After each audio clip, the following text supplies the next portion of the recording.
You're listening to The Jeff Zapp Show.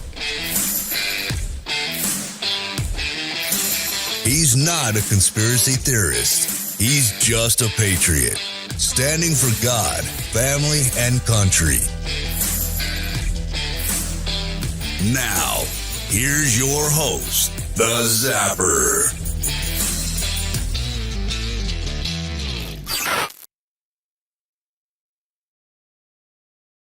Well, all right, let's try this out. See if you can see my pretty face. How about that? Well, there's always a curveball right at the last second.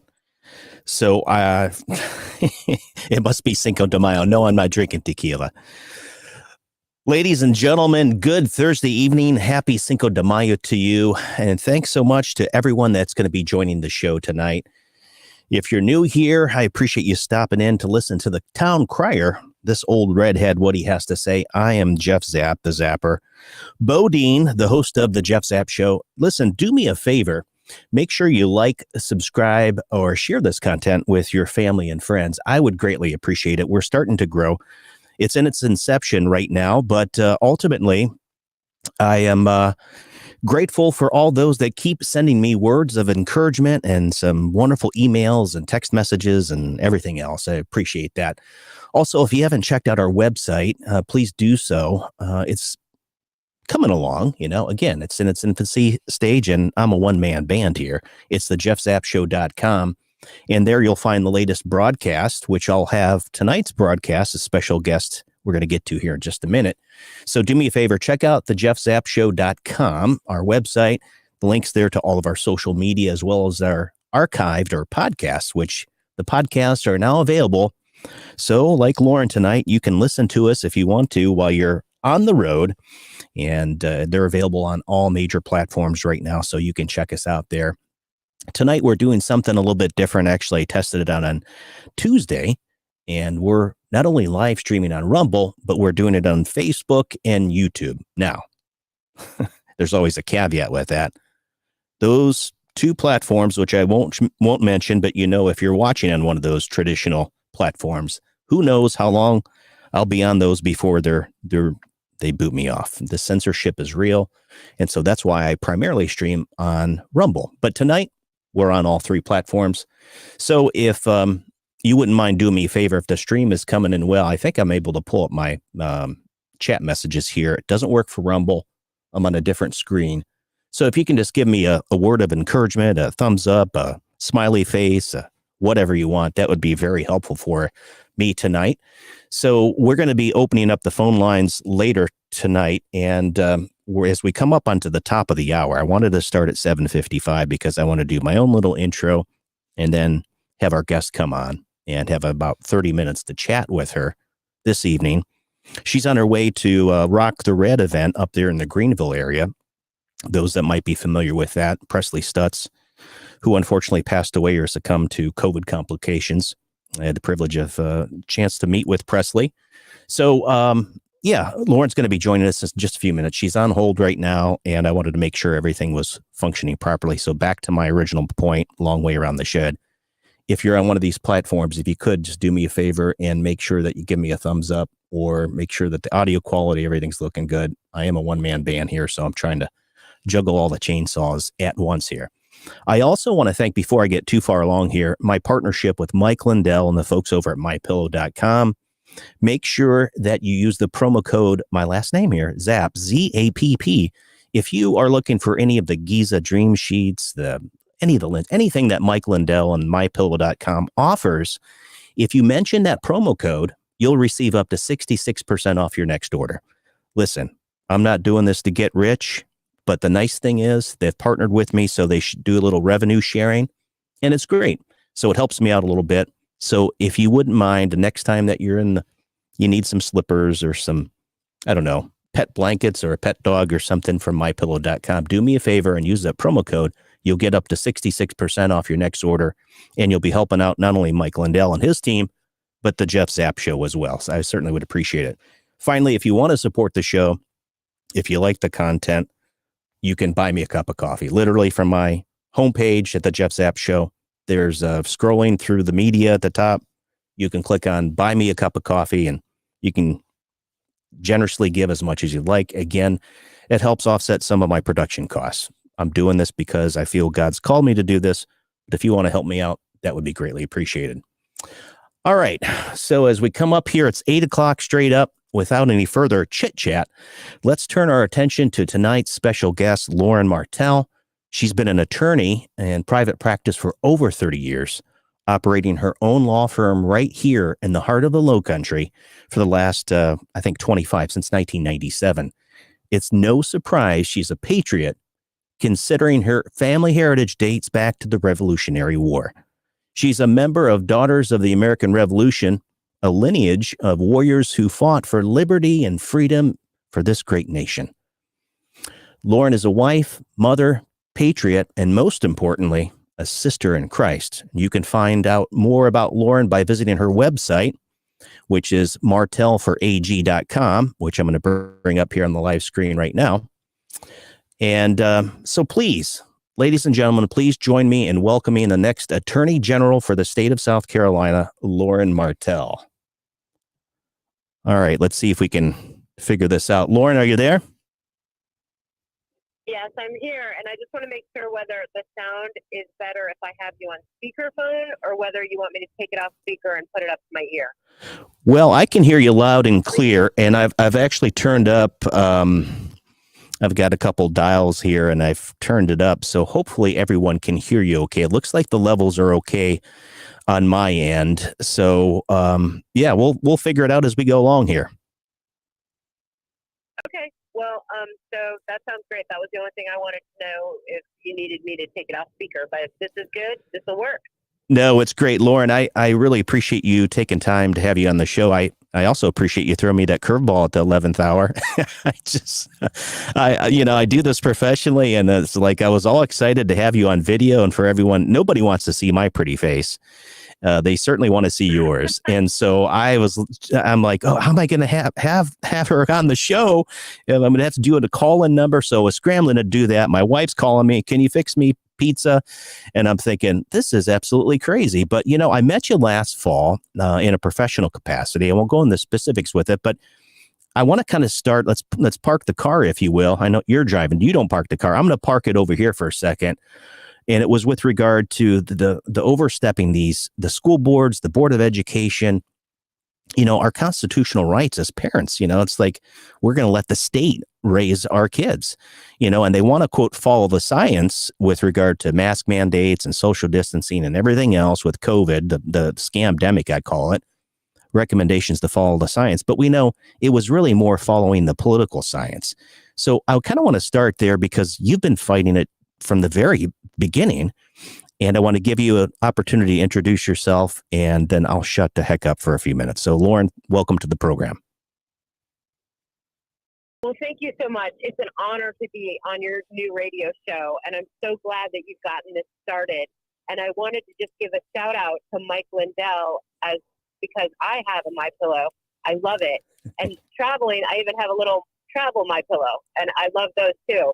So I'm giving you the double shout out to Mike Lindell and his quality products, and also his heart for our country and each state, and how he's really stepped up for making sure that things are done correctly. So that's really good.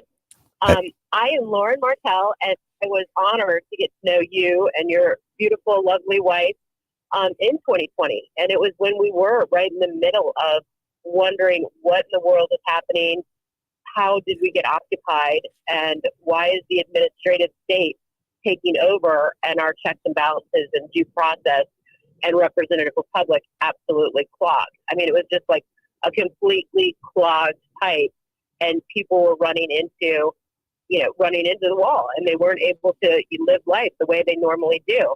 And they really tried to create a new normal.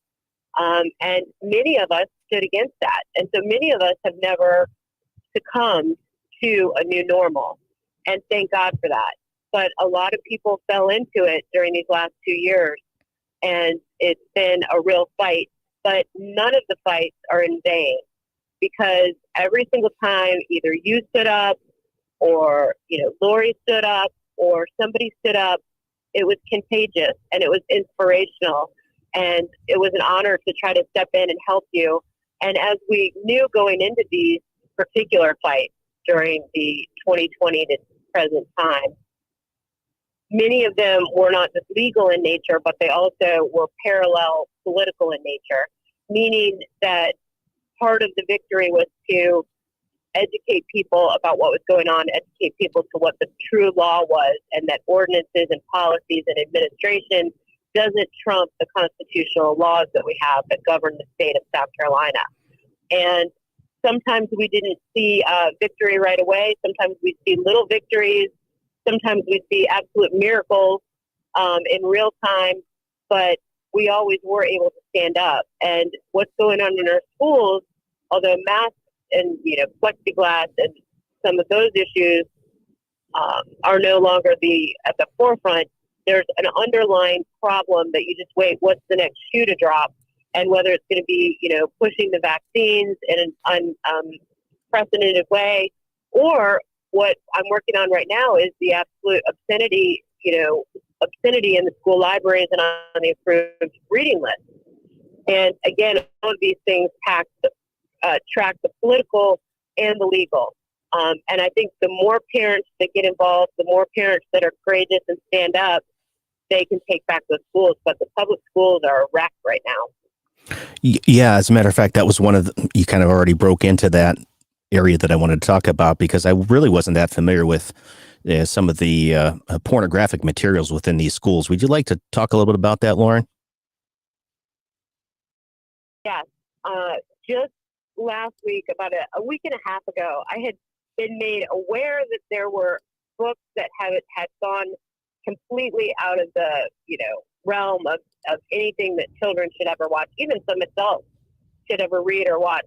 And when a particular parent sent me exactly what was going on, and I read it for myself, and she asked me if I would represent her, I said yes. And in that situation, because we're going for an obscenity law that is in the criminal book, and before she came to me, she went to the governor, she went to the legislators, she went to the superintendent, and she went to the current attorney general. And none of these people did anything in real time. And any decent person reading this material would be horrified that this is being, given to minors in junior high and high school who are under the age of 18. And it literally violates YouTube's obscenity policies. So, if it's like preaching that it's pretty out there. I don't even want to go into the narrative of it. And as we have fought this in the legal realm, I don't retype the words that are used in these books. What I do is I attach as exhibit the excerpts from them. But it's straight up a violation of these criminal statutes. So this particular parent, we recognize that there's two elements of law. There's criminal and civil. And of course, me running for Attorney General, I'm qualified because I've been involved in both criminal and civil. And the incumbent looks at things from criminal and civil constitutional office. His jurisdiction and the office of that goes around both criminal and civil. Civil often takes a little bit longer. When you have something that's violating a criminal statute, you've got a crime and risk. So she went and gave everybody who's leadership an opportunity to do the right thing, and nobody was. So we filed something, and she went down to the sheriff's office just the other day, and we're not going to stop here. But she filed a police report. She's asked for an investigation. We're working on that. I believe other parents will probably step up and also file police reports, because if somebody were getting robbed in real time, or if a child was being molested in real time, we would have an arrest in real time. Now with this, it's a little bit more difficult, and this is why the investigations are so key and the follow-up. Because even if the schools do back down ultimately with the pressure that we're going to put on them, what will happen is just more books will go in until we actually find these committees who put library books into the libraries and find out the money trail and find out where this is coming from, because you have to hold someone accountable. There's got to be someone in this situation, and that's why an investigation is necessary, who is putting the rubber stamp okay on this pornography to our South Carolina children. And, the education in South Carolina is not great right now. We're pretty low, and we are not where we used to be, even as far as competitiveness with academics, with math, English, critical thinking, logic, history, science, philosophy, religion. These things children are not getting, and yet they're putting the other absolutely horrifying, really traumatic. And when a child reads that, it's an irreparable injury to that child because it's setting them up for extreme deviant behavior that is really not appropriate. And so, and it's saying that it's okay. I mean, it's really going into older adults, making it okay to have, sexual relations with minors. And that's a crime, and that's not going to be okay in the state of South Carolina when I'm the next Attorney General. Amen to that, sister. In fact, before we get too far ahead, this is kind of the thing. I was mulling it around in my head today as I was trying to put together some show notes. And thank you to wonderful Lynn Greeley for putting us, communication with one another. We love Lynn. She's fantastic. She's on top of it. But one of the questions, there might be a few of our listeners, quite honestly, and I'm not afraid to admit I knew a little bit about Attorney General, but I studied a little bit more in depth today. The roles and responsibilities. Our current Attorney General is Alan Wilson, and the duties and responsibilities of our state Attorney General, for those that are listening, by the way, are described in common law, the state constitution, and state statutes. So essentially, I'm going to kind of water this down for everybody, but you're South Carolina's chief criminal prosecutor, legal officer, and securities commissioner. What prompted you to run, number one, and what have you learned thus far along the way? Well, that's a great question. And years ago, I was part of a family court case when I sued Nikki Haley about unvetted refugees that came into the state of South Carolina in 2015, 2016. And as part of that, we saw a child that was sort of missing in the system. And I made the Attorney General aware of that back then. And I really realized the coconut shell game that goes on between the elected officials at every level. And so Alan would say, that's fine. The family court did what they needed to do.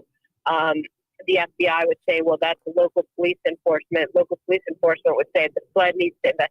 So they'd play what's called a coconut game. And that was when sort of I got a red flag that things might not be working the way they should for people in the state of South Carolina. But I certainly didn't think I would be running for Attorney General back in 2015.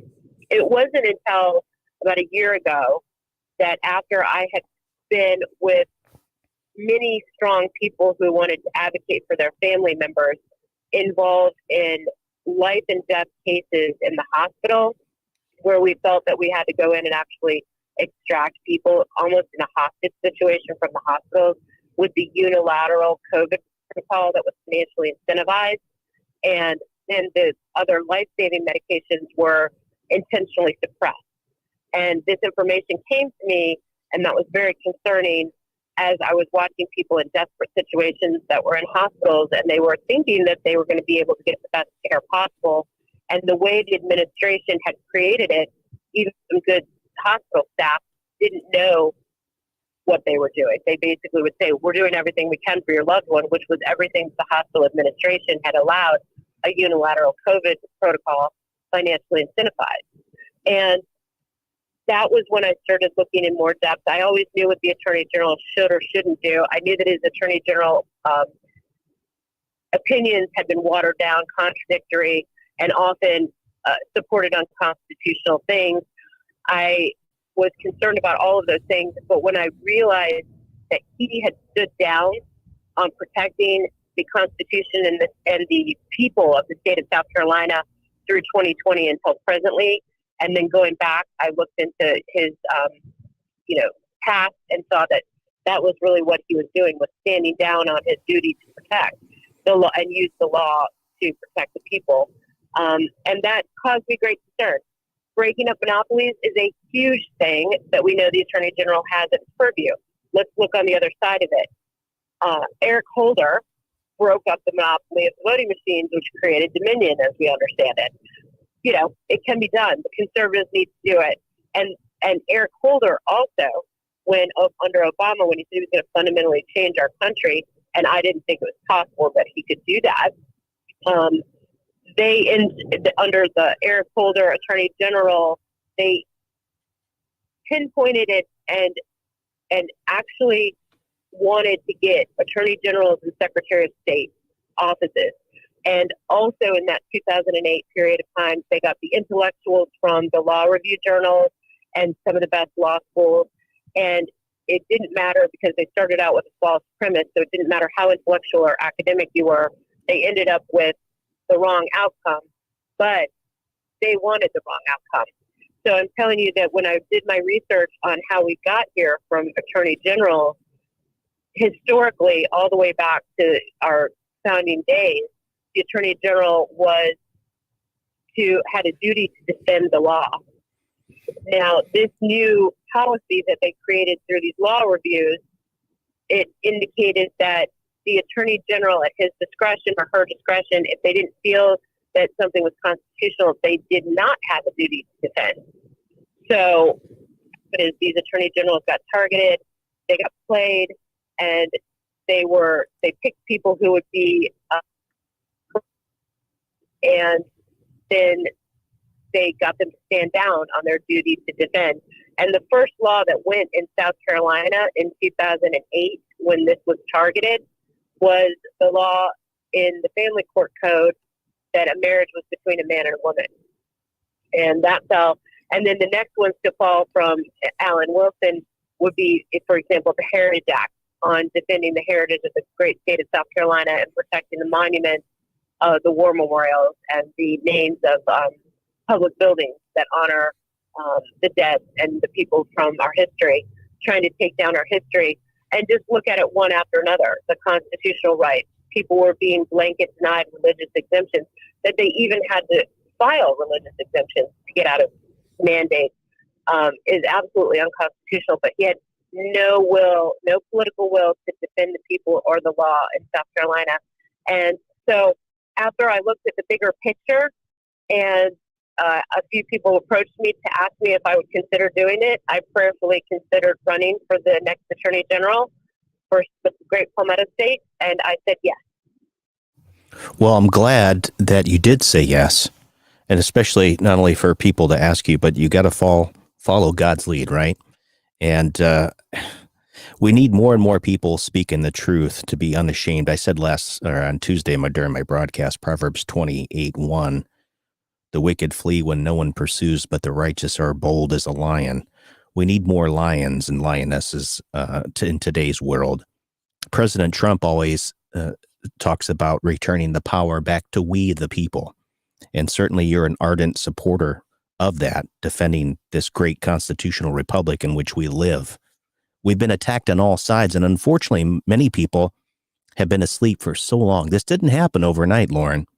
We didn't get here just within the past 2 years. I think the good thing is recognizing the infiltration from within on both sides of the political spectrum, left, right, somewhere in between. We see this two-party system, which is a complete failure as far as I'm concerned. It's a uniparty. And so we need people like yourself that have a backbone, that are going to keep the promises made, promises kept when they get into office. No more of most of these incumbents, these folks that have benefited from the very system from which they're profiting off of. Like you said, I think the shell game, when you talk about it, it's so corrupt, and we've got to take back our country, our republic, and restore power to we the people. And I know you've been doing it from medical. I can talk more about the election aspect. If you still think it's the most secure election in the history of the United States, go back to sleep. Nothing to see here. But I think most of the folks here in South Carolina, although I think some of those folks in leadership still don't get it, probably because they're in on it. But how do we move forward here, Lauren? I mean, we've been attacked on so many different fronts, and you said medical tyranny, the election. We've been compromised at 3 levels of government: executive, judicial, legislative. How do we, from your perspective as Attorney General, the next Attorney General for South Carolina, how are we going to return to the constitutional republic? Well, that is a great question and probably a longer discussion than just, the time that we have tonight. But the bullet points on that would be we have to dial back on the overbloated administrative state, which what happens is, for example, the governor appoints the SEC, which oversees our elections. That's not an elected group. They're appointed. And we saw what they did in the last 2 years, trying to even get rid of the witness requirement so that our elections would be absolutely without integrity. Right. And it went all the way up to the federal court. A judge, tried to, make law herself. And thankfully, some people pushed back, but it certainly wasn't enough. It's not enough. We have to do more.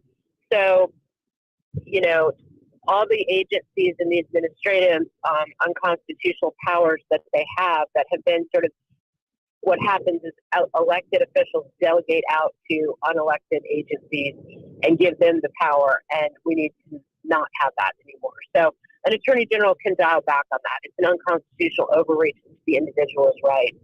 I'm on my speaking tour that I'm doing around South Carolina, and hopefully going to get to at least the 46 counties at least once. That's what I'm trying to do.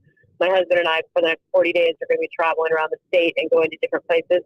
But the message in the platform is to really help people understand that you should never be having a discussion as to who is essential and who isn't essential. We are all essential from conception until natural death, not a COVID protocol death or a premature death because medications were withheld. We all are essential, and there are certain inalienable rights that don't come from government. And what people have to understand is you can't wait for somebody else to stand up for those. People have to get the strength to start, and the education and the critical thinking and the rest, and to step back and say, the cavalry is not coming over the hill for my family. I have to stand up for my own family. And the more families that get strong and understand that, then we'll be living in a more educated and more free society that acknowledges that and that doesn't look to government for every single answer, because government will always take more.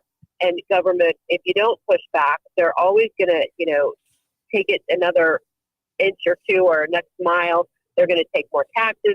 They're going to just keep overreaching because it's like a bully on the playground. And right now, that's what the Constitution is there for, is to restrain government and put the power back into the people, and government works for them. So I really encourage people as I'm speaking throughout the state and letting people know, don't wait for somebody else. And even as much as I love, I worked for Donald Trump before it was cool in South Carolina, when everybody was a Marco Rubio, Jeb Bush, Lindsey Graham group. I was there cheering for Donald Trump at a Charleston debate back in the day, one of the first ones, and he was not the popular candidate now. Now in South Carolina, he's got a huge name recognition, but I can't wait for Donald Trump to save me, right? Only my God and Lord and Savior can do that. And when people start recognizing that and then realize that people are there to help you, but they're not there to do it for you. I'm on a diet yet again. And one of the things that I always say to people is, somebody else can't do the work for me. I have to do the work. I have to do the exercise. I have to eat and make sure that the, measurements are just right. And it's a discipline. And so our people need to just get really more disciplined and go back to the founding fathers. They didn't say, what about my 401k, or what about my next paycheck, or how am I going to feed my children? They put it on the line. They put their sacred honor and their treasure and their lives on the line. And that's where we are today. In every generation you have to protect. It's just not done for you. So I encourage people to get up and do things for themselves. The next thing is to get good leadership in there that understands the law and understands the importance of the duty to defend the law. And while we were fighting for the people all these last 2 years, Alan Wilson was making a deal with the Department of Energy and it was a $600 million deal for plutonium lease and cleanup. And arguably that wasn't enough, but let's not get into the details of whether it should have been billions to our state for this nuclear holding up in the upstate and near the Aiken area and Savannah Riverside. But the issue that made Alan Wilson a defendant in the lawsuit that was argued in the Supreme Court of the state of South Carolina on April 6th was that Public Interest Foundation sued him because he made a deal after he got the $600 million deal. He had contracted to have his old law firm review the agreement and weigh in on it, and they got a $75 million attorney's fees out of that. And that's an obscene amount of attorney's fees. And basically what happened is instead of all the money going into the general, they argue was the law. The attorney general ignored the law and went ahead and made sure that it was wired into the old law firm's account before even the plaintiffs could freeze the money. And these plaintiffs argue that the reason why it's public interest, sorry, there's Siri speaking right now. So the reason why they're saying that this is a public interest is because not only is there one contingency fee agreement, and as Attorney General, an attorney can, if they think it's wise, seek outside private counsel, but usually the contracts are done on an hourly rate, a reasonable hourly rate for a specific purpose, and not a windfall of tax money to a private law firm that happens to be Alan's old law firm. So there's other agreements, and one is the opioid, and that's $300 million. And there are 5 other ones, and that's what this Public Interest Foundation sued Alan Wilson because they said we need future guidance on these kind of contingency fee agreements where an attorney general will contract with his private pet law firms and they get an excessive amount of attorney fees. And what they really said too is that he didn't follow the law and have it scrutinized by a court.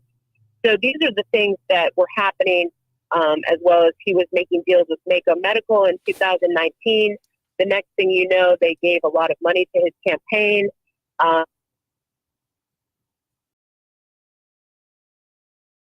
Dollars worth of COVID testing that ended up being investigated for false COVID testing and other things.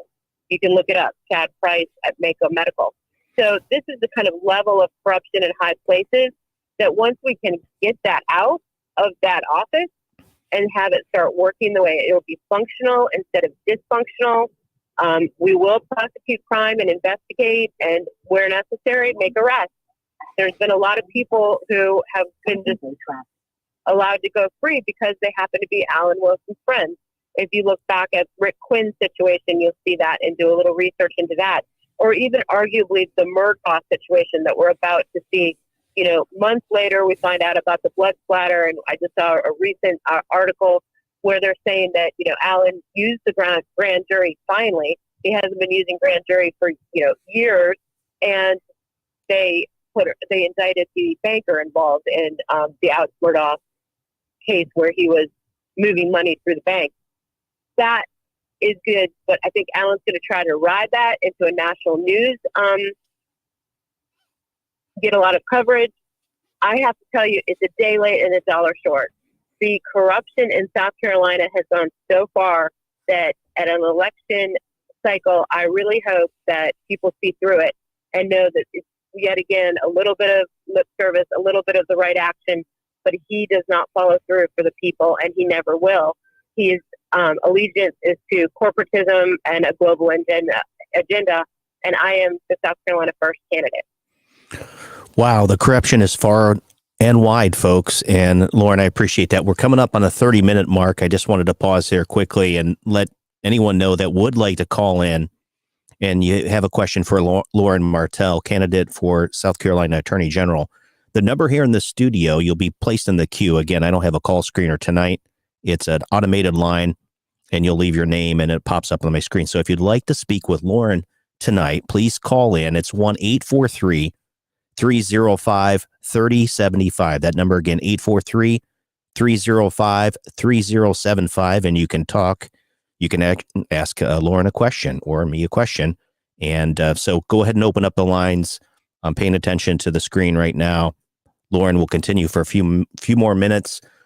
We've got a few folks that are on live stream now, which is great, but I don't know how many other folks are listening, doing stuff around the house. I'm grateful that you did this a little bit later in the evening, because sometimes, people are just finishing up supper or what have you. So please continue on.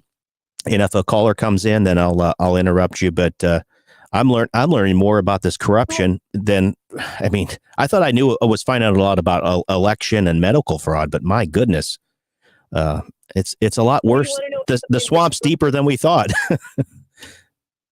Oh, it's very, yes, it really is. And it's unsustainable. It's just, you can't sustain it. But we are driving on 26 headed to Greenville, like you said, to Rock the Red. And some supporters of mine in the Columbia area got me an electronic billboard, and my husband just saw it. So we like, oh, look. And, somebody said, oh, wow, that's great. You're up in there in the lights and that billboard. And I said, no, it's not about me at all. One of the things that billboard says is, do you support medical freedom in South Carolina? It's the freedom that's big. It's the freedom that's in light. We're running a campaign for the people, by the people. And if anyone wants to go and see the platform, it's martelforag.com. We're taking donations so that we can put signs up throughout the entire state and taking back territory for the people every time we put a sign up. And so it's an honor to be running. It's an humbling experience, and it's the right thing to do. My husband and I, we really prayed about it, and we both decided that we would do it. And it's coming to fruition. And everywhere we go, people are done with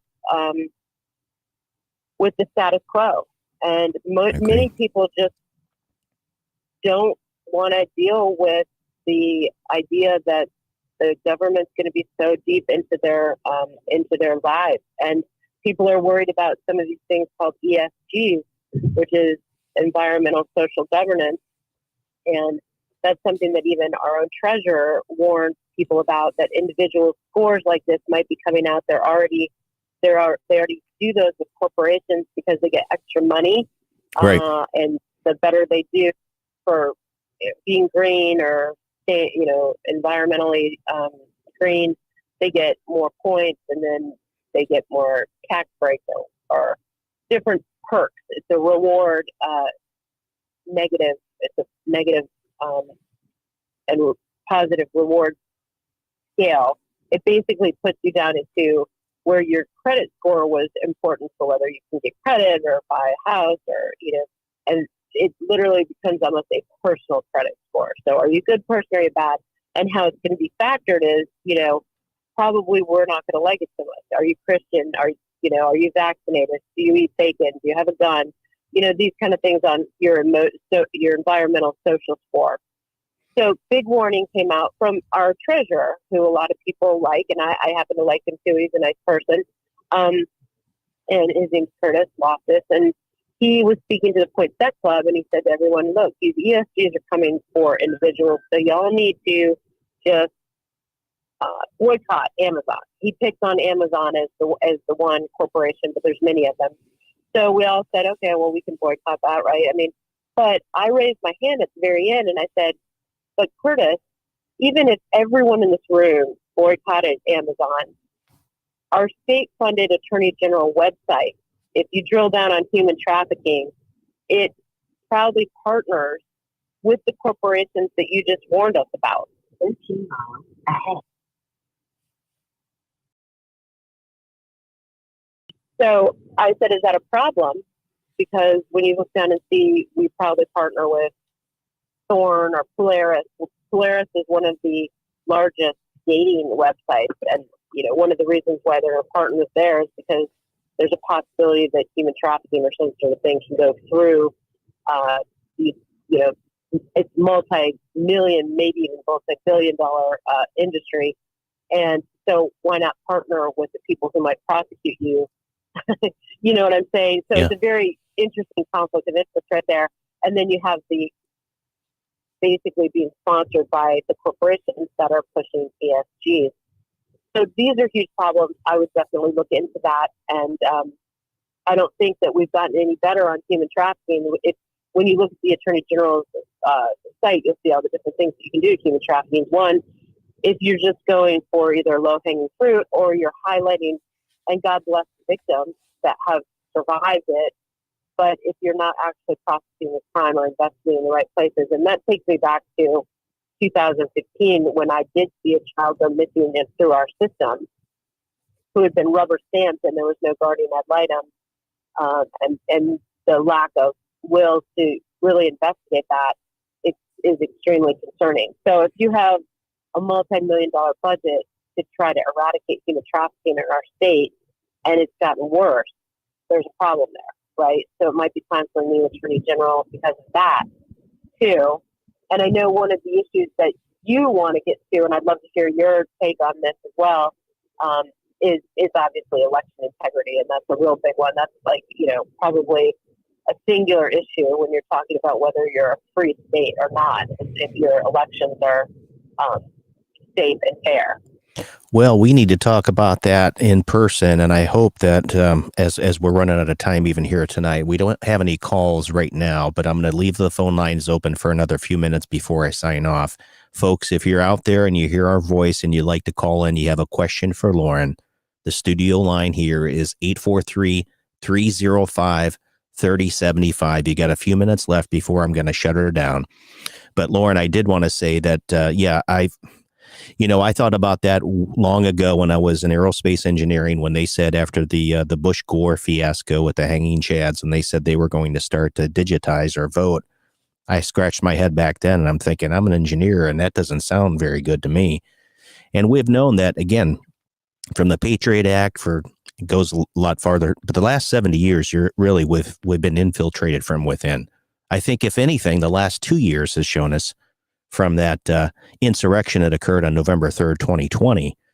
That's when the coup, to me, it's my opinion, when it really happened. But at the end of the day, I'm a believer in Jesus Christ and that God Almighty loves his children, right?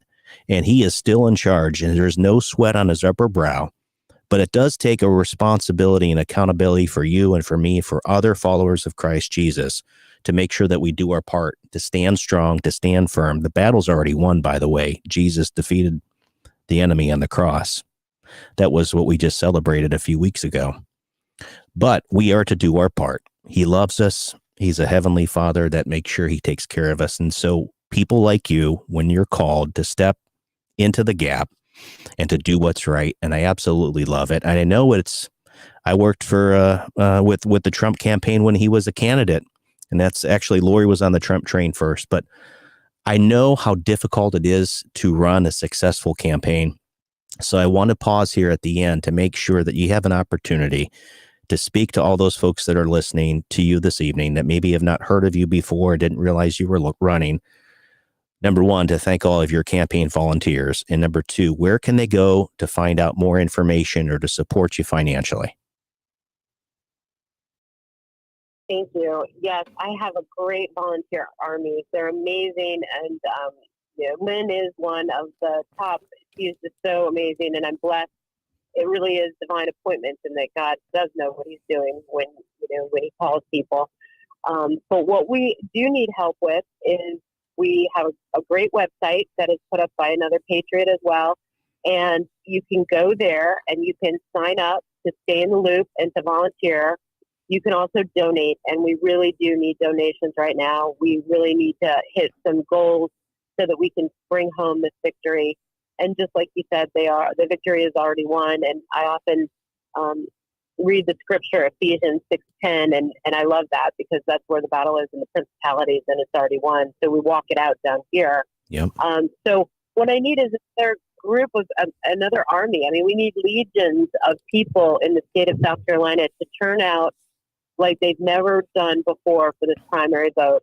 Believe that it is going to matter. Believe that it is going to work. We're going to have enough people to overcome any, we've got a lot of poll watchers. We've got a lot of things going on, and we may even put them on notice that we're concerned about the election integrity in 2022 primary.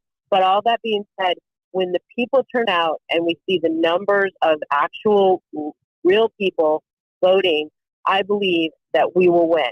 There are enough people, just like you said, that are not happy on the Republican side or the Democrat side. They're done with corruption, and we're reading about it every day. These are true South Carolinians that want South Carolina back. And so those are the people that I need to jump on the website.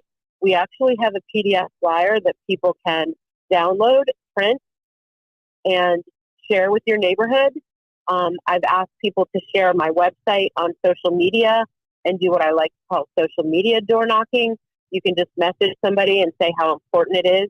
Most people don't even know right now. That's what I'm seeing. June 14th.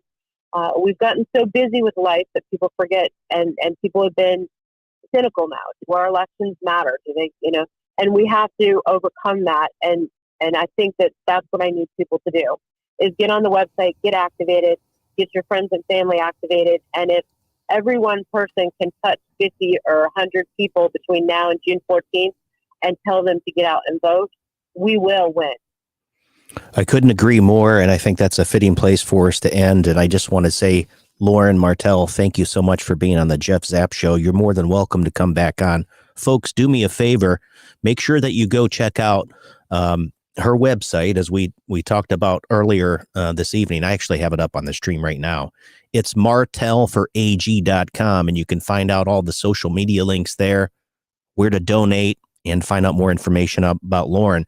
But most importantly, the primary is where they whittle the field, right? That's the key that folks don't realize is, especially in the two-party system, you want to go out and you want to vote for Lauren Martel for Attorney General of South Carolina on June 14th. It's coming up here before we know it. So, Lauren, thank you again so much for being on the Jeff Zapp Show. And listen, say hi to Mike up there in Rock the Red, and the rest of the wonderful speakers that you're going to be in attendance with. And so it looks like it's a 2-day event, right? Yes, it is. And let me just say one other thing, just to dovetail into what you said. The primary is where we win this. It's me against the incumbent of 12 years, just the two of us. Yeah. And the reason why I said about the Democrats is there's no Democrat who filed. So we win this on June 14th, and that's where we have to win it. And when I say, whether you like it or not, and whether that's an argument for another day, but we do have open primaries. So people who are disenfranchised on either party, vote Martel for AG. I am for the people and anti-corruption. And that's what everybody needs. And once Attorney General, I will be the Attorney General for all the people of the great state. And I will treat everyone with compassion and dignity and follow the rule of law.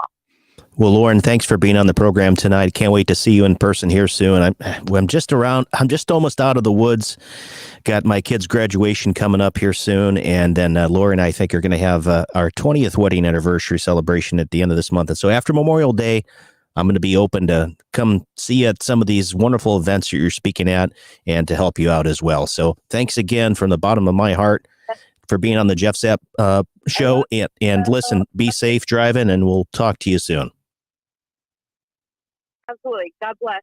Same Bye-bye. to you, sister. Mm-hmm. Bye-bye.